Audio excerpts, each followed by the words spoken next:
বাৰেপুৰীত অজগৰ উদ্ধাৰ। আজি পুৱা তিনিচুকীয়া জিলাৰ মতাপুং মাগুৰী বিলত স্থানীয় ৰাইজে জালত লাগি থকা অৱস্থাত এটা অজগৰ দেখা পায়।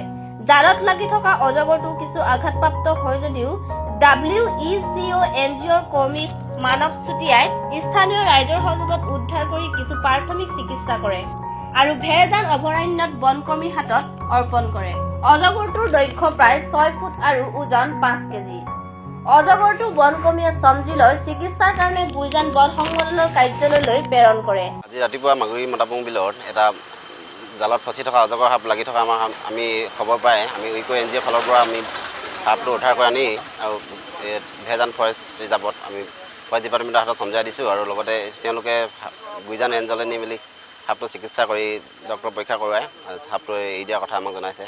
সাপটো দীঘল 6 ফুটমান দীঘল আছিলে আৰু ওজন 4-5 কেজি মানৰ হ'ব।